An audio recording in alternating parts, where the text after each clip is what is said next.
What's up, everybody? It's Adrien Amour, and I'm chatting with Milky.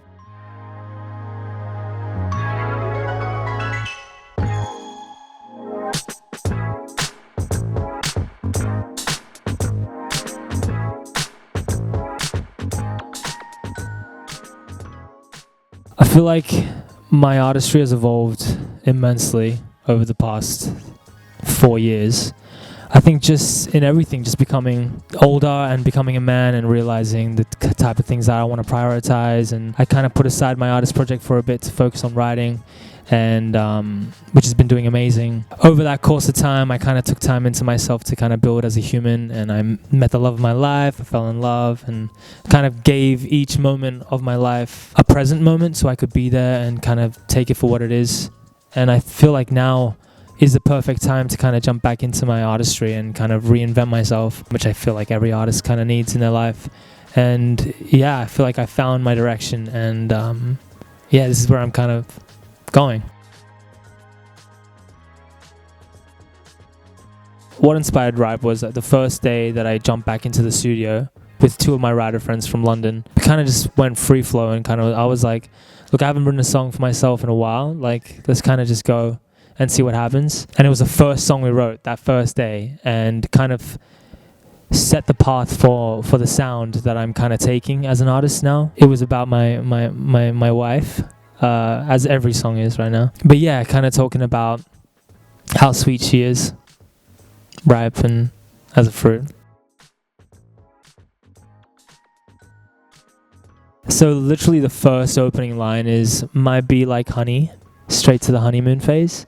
It was kind of like this. Before I even met my wife, I knew that she was the one. I don't know how to explain it, but she was just, the way that she made me feel was like sweet, like honey. And then the second we met, I knew that I was going to spend the rest of my life with her. And since then, it's just been like the honeymoon phase every single second, every single day. That's kind of where that originated from.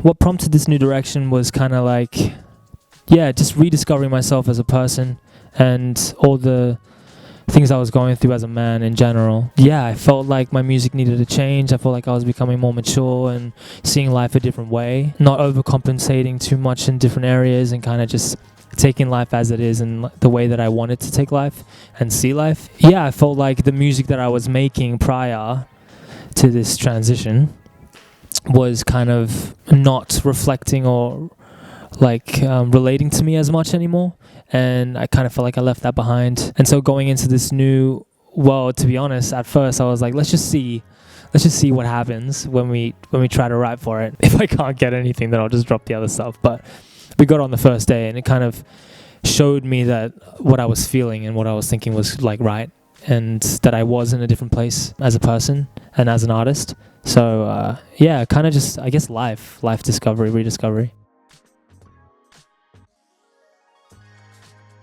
I feel like I have a distinctive way of writing and like creating music. I'm writing concepts all the time, like every single day. But when I go into the studio to write, whether it's for another artist or for myself, I feel like my structure is the same. You know, I'm super melodic, and I like have to hear it first. So like I'll need chords to start in any way, whoever's playing, whether it's me or someone else, on guitar or piano probably. And then we kind of pick a concept, and even if it changes, it's fine, but kind of have something to start to kind of sing and try to get something that sounds good with the chords or something like that. And then as the song kind of progresses, things change, but that's kind of how I start. I move off into try to find nice words, like ripe, my first single. It's kind of like a word that hasn't been used in a song before, but we use it every single day when we have fruit. So it's kind of trying to find those little words that are kind of out of the blue that I like. So when I moved from Australia, I went to the Philippines for 3 months. I lived in the Philippines for 3 months. Then I moved to London. When my visa ended 2 years in, I moved to Germany for a whole year. So I lived in Berlin for a whole year, which was super cool. It was an interesting process for me, obviously, kind of moving around and kind of not understanding where home is for a bit, and then moving back to England after that.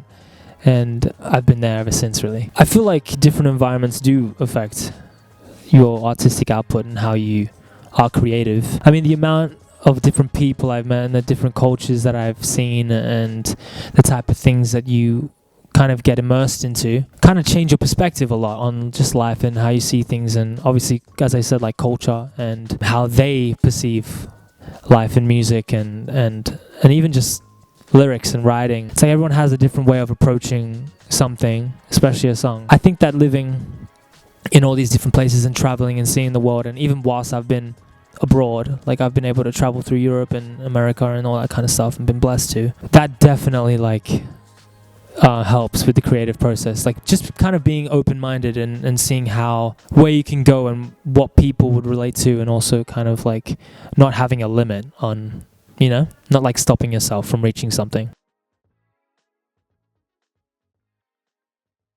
I've said to myself that I've put my artist project to the side for too long, so now I am building towards being super consistent as an artist and putting myself first in that space, because I've been doing so much writing for other artists. I need to kind of put that time into myself and see what I can achieve by pushing myself and being consistent and kind of doing what it is that I've always wanted to do. So yeah, definitely after this song, it's going to be more Adrien Amour singles, more Adrien Amour songs and content, hopefully shows, and hopefully I can come back to Australia and do a show, and just kind of seeing where things go as an artist, and also obviously balancing my life and doing my writing, because that's what I love to do also for other artists, but kind of just being more consistent as an artist and giving myself that space.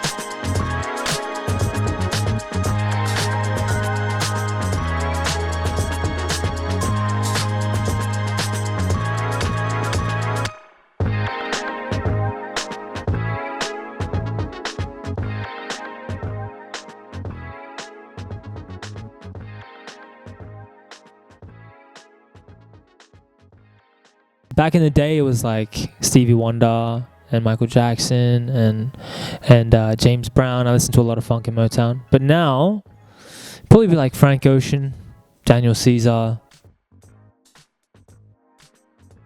That's a good question. Probably Frank Ocean. I'd love to do a song with Daniel Caesar. Amara Polo would be sick. Bazi, Dominic Fike, all that kind of. That world is, yeah, that's it for me. That's dope. Oh my gosh, we're going back like 8701 by Usher, and what was I always remember it, now I can't. Born to Do It by Craig David. All those, man, like back in the day, like Usher, Neo, Mario's album was crazy. And then obviously Michael Jackson stuff like Thriller and all that kind of stuff was amazing. But yeah, probably that. The nostalgic part of me, the child, would choose Hannah Montana always and forever. But I think now Miley's just so dope. Like Miley's now as an adult, Miley. Back then obviously Hannah. And now Miley Cyrus, she's just killing it. Ordinary People by John Legend. That's like, to this day, still one of the most beautiful songs I think ever written. And I saw him live and I was blown away. And yeah, it would be that. It's the first song I wanted to learn on piano. It was the first song that I wanted to sing. Yeah.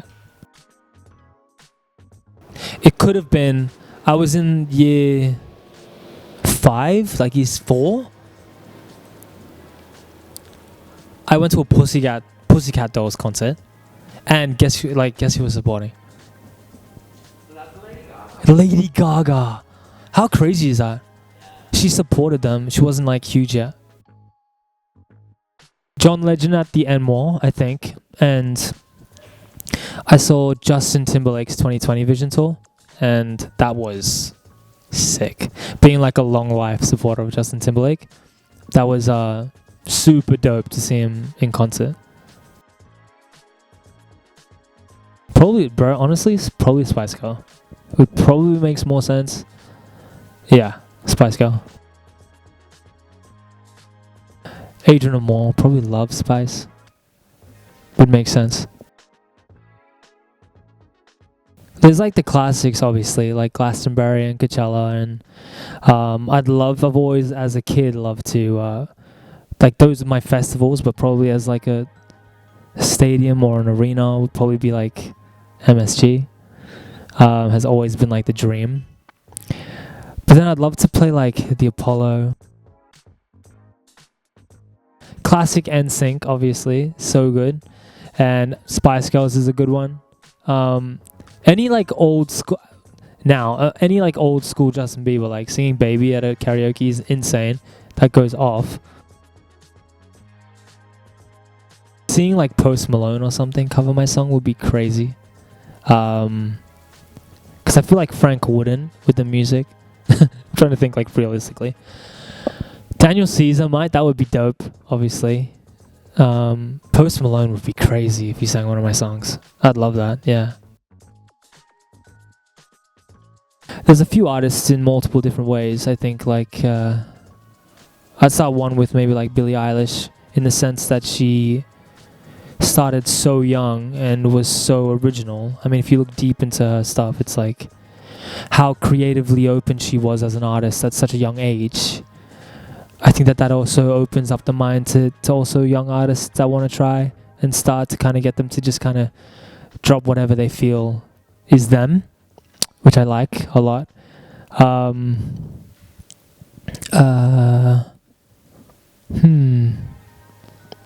Actually, right now, I like what Post Malone's doing in the sense of like kind of crossing over. Also, Beyonce crossing over into like country and pop and kind of mixing all these genres and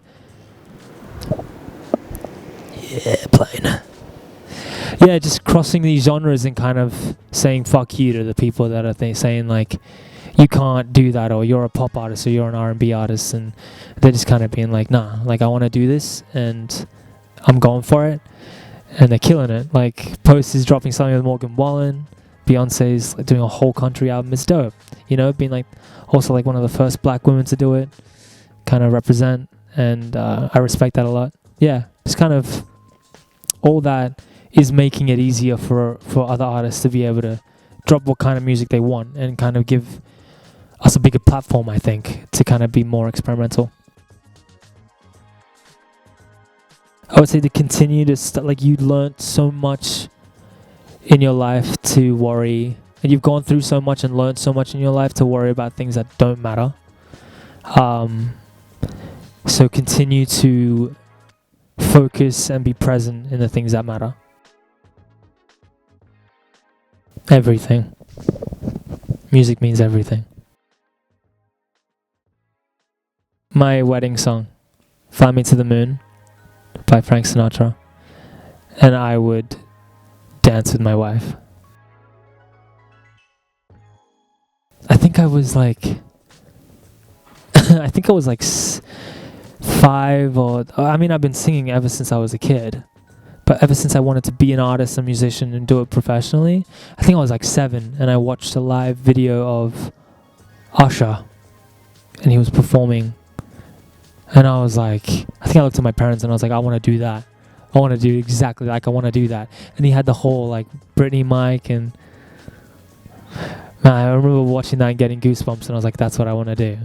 I mean, whether it happens or not, I don't know. I'm going to go for it still.